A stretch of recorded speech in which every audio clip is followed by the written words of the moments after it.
This is awesome. I had a busy week this week, and I set aside time last night to get myself together for tonight, prepare a presentation. My daughter takes, we're from North River, as Jim said. My daughter takes Taekwondo in Sydney, so by the time they all make the drive, do Taekwondo, come back, it's been 4 hours. I've had a lovely evening to myself. Last night, while I'm ready to prepare this talk, Naomi says at the last minute, "It's Mother's Day. You're coming for the Mother's Day workout tonight." So, in the car on the way there, I recited, and Naomi made my notes for the lecture tonight, which I think is awesome because actually it's sort of a pictorial thing. It's much easier to follow than my regular boring notes. Anyway, so I'm going to talk about home funerals. And I guess to start off with the obvious, what is a home funeral? Home funeral is a funeral that's taken care of by family and takes place in the home. It's home-based post-death care.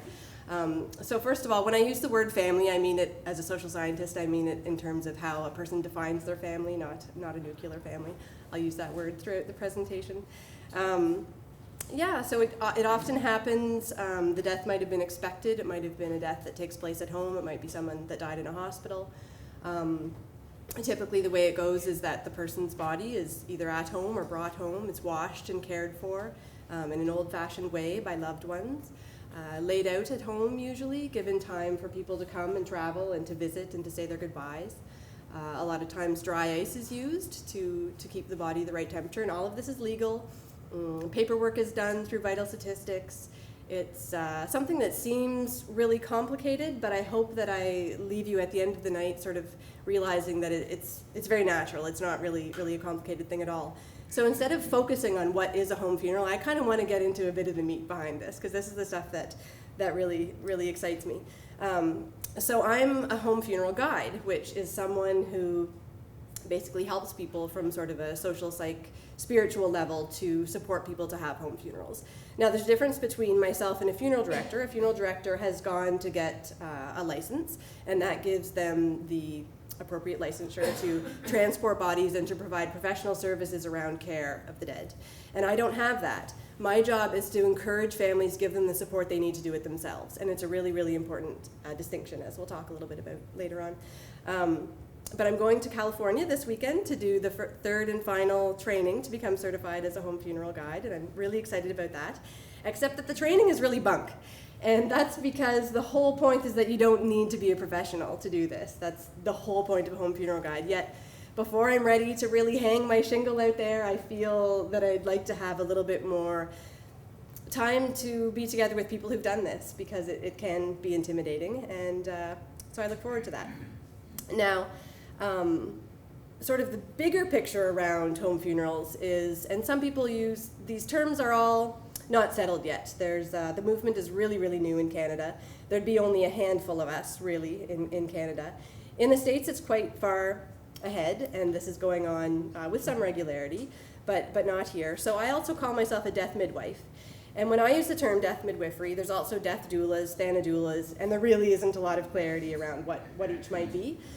But for myself, I'm talking about someone who works with families across the whole pan-death experience, right from sort of inviting death awareness into your life when you're well and young and healthy, and sort of thinking, death is something that's not on my page yet, right through to sort of advanced directives, end-of-life stuff, post-death care, grief and bereavement, the big picture, traveling, because people so often find that there's gaps in the system. Say somebody's been cared for at home and they die. Sometimes the equipment's taken out that day and they might get one bereavement follow-up phone call months later. There's times when people feel really abandoned by the system. So, I sort of try to broaden that.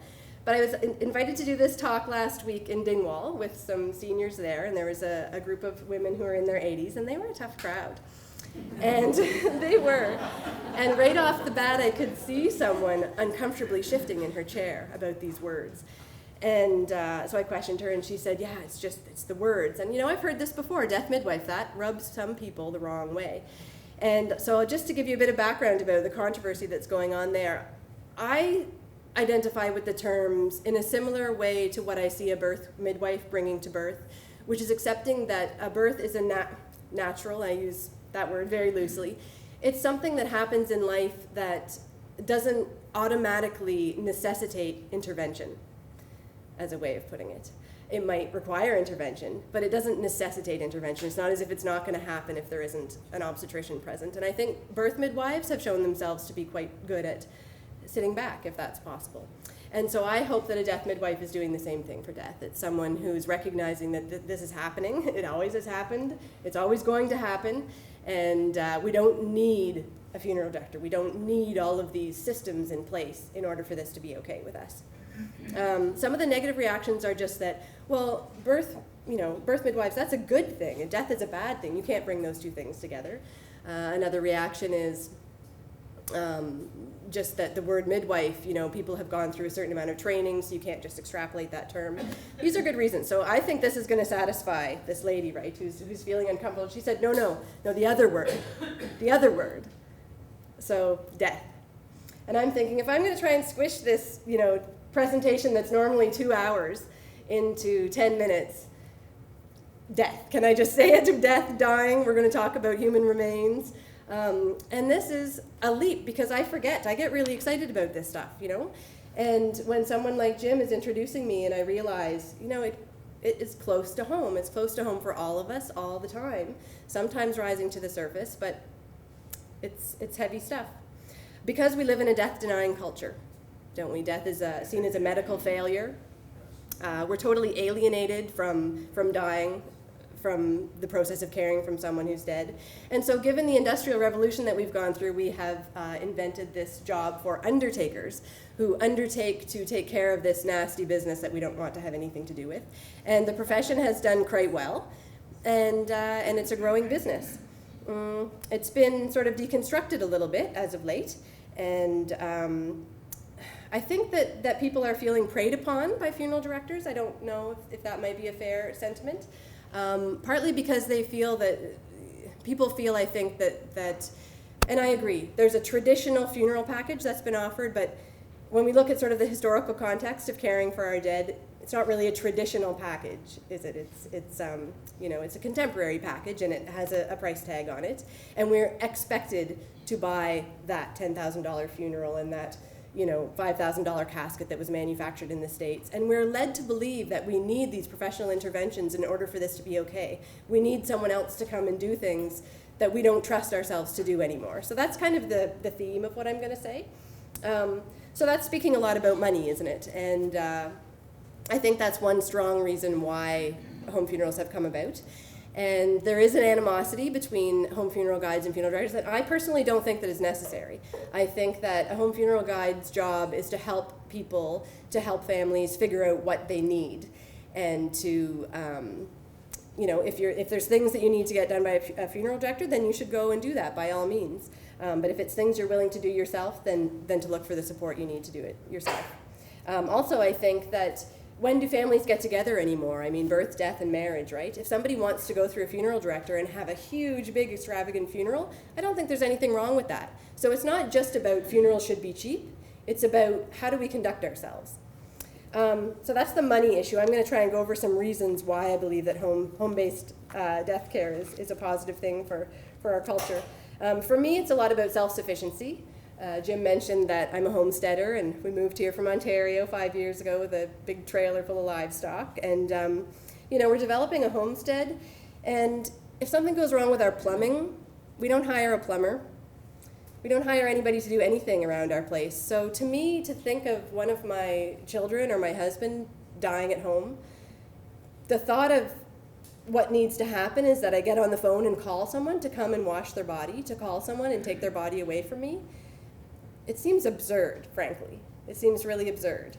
So that's kind of what led me in this direction. I had a good friend who died unexpectedly, and he was a homesteader. And his wife said, well, he wouldn't want anything done by professionals that could be done in community, that could be done by friends and family. And we did that for him. And that led to me going to get the certification that's underway now. So self-sufficiency is a big one. But also, I'm a grief counselor. So the kind of sort of meat that I've been able to get into this subject area has a lot to do with my background and my theory in grief and bereavement. And these two things come together in a really fascinating way.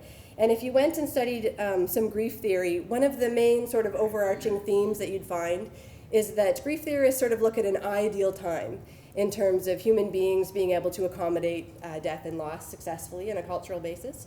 And what they look at is, as an ideal, is the times when Grandma was sick in the corner of the living room, and she was dying, and she died. And then what? Then the family problem solves and works together and figures out, what do we do now? And then they figure out, well, now we have human remains, we have Grandma's body here, what are we going to do with that? You have to figure out, well, are we going to dig a hole and put her in there? And all of these acts they contextualize the death.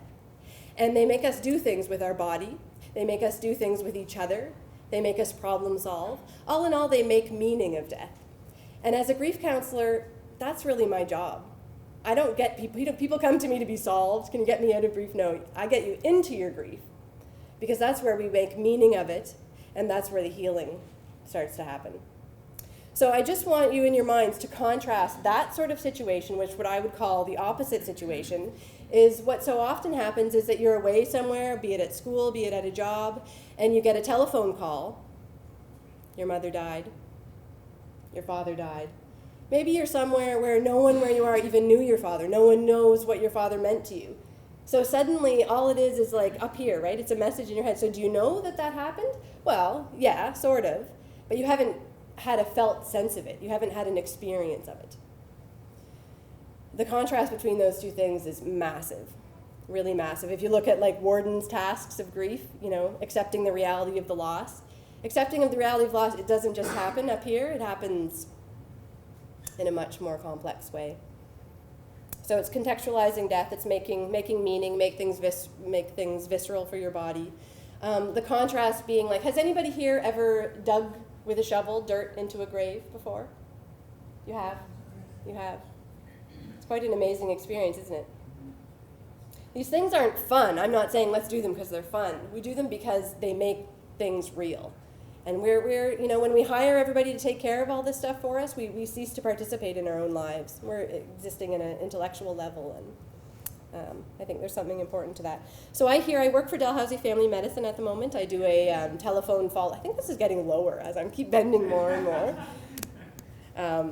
I'm doing a telephone study. I conduct the interviews with people who have lost someone about 6 months previously. And what I'm hearing from them is really a lack of rituals. One of the questions is, when your loved one died, did anybody tell you what to do at that time? And most often I hear, what do you mean? And I find that kind of disappointing about our culture. What did you do when your loved one died? Well, what do you mean? What would you do? What would you do at that time? We've completely lost any ritual around that act. I think that's alienation from death. Okay, so this is everything that I've said so far. You could sort of piece together from this and that sort of theory textbooks on grief or different material.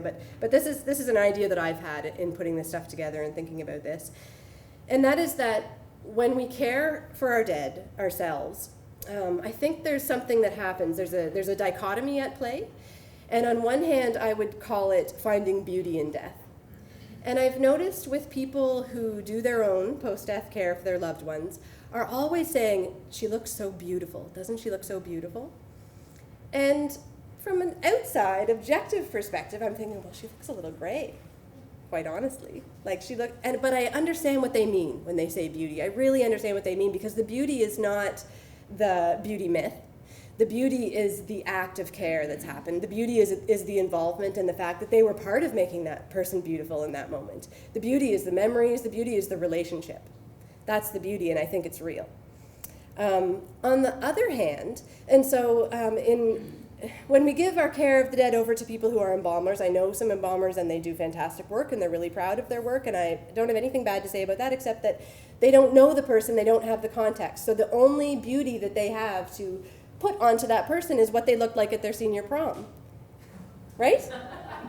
It's not their fault, but is that the kind of beauty that we need to see? What's wrong with looking dead when you're dead? And this gets me to the other part of it, which is that I think there's something that I'm calling a necessary revulsion to something that's died. And the way that I would explain this is that if we met tonight and we shook hands, our fingernails might have touched, and that was fine, probably took no note of it. But if I came over to your house and I clipped my nails and left them on your coffee table, suddenly they'd become gross, wouldn't they? And that's because I think that we have an instinctual realization that we need to get rid of things that are decomposing, things that are dead. And so I think that when one stays present for post-death care and is there, I think that a realization slowly sets in that the relationship that they shared with this person is no longer happening with this body. That doesn't happen over the phone. And when you just do it in your mind, you're going to see a grief counselor, 5, 10, 15 years later to sort of talk all around this. But this is really what it is. It's the process of realizing this body is not, like, I've been here for 3 days. They didn't talk. They didn't breathe. I'm going to put dirt on top of them. I know they're not going to suffocate. I know they can't see anymore. And that is so important, I think, that realization that we need to sort of separate ourselves. We need to go on without this body. Not to mean that all other parts of the relationship can't continue in one way or another. But I think there's something to that. So I'm working on that idea of those themes and how that comes together. And that's really why I think that post-death care is important. But before I finish, I just wanted to say that I'm really excited to live in a place here in Cape Breton where there's still living memory of home funerals. And can I ask if there's any in the room tonight? Is there any living memory here of home funerals? Home-based post-death care? Looks like maybe a quarter to a third of the people. So that's super exciting to me. So I started off talking about the ladies in Dingwall, and I was up there doing that presentation last week. And I asked them that question, and they said, "Dear, it's not done any other way." So I thought, oh, this is interesting. Now I'm here to tell them what a home funeral is, and they know way more what a home funeral is than I. This is sort of awkward. But what the talk ended up being was my saying, okay, well then, can you understand why someone like me, who grew up in Ontario, and any sort of funeral that I've ever had contact with was handled, death is put away. People are put away in institutions to die, and they're kept out of sight and out of mind when they're dead. It's all this very sort of formal thing that you're not supposed to get your hands dirty. Can you understand why someone like me would want to do it the way that you've been doing it? Can you see the value in what you've been doing? And what they all said, and they told a gazillion amazing stories of one night really pressured them of what had happened in these post-death care experiences. They told fantastic stories. But the bottom line is what they said is, yes. Yes, we can understand why the rest of the world deserves what we have right now, and they're giving it away. We're giving this away. So when Nicole asked me to talk here tonight, that this is what I'm thinking of as Cape Breton. This is a gift, this living memory of the musicians, which I'm not in touch with that side of things. But with this post-death care, this is exciting because it is precious. That's all I have to say.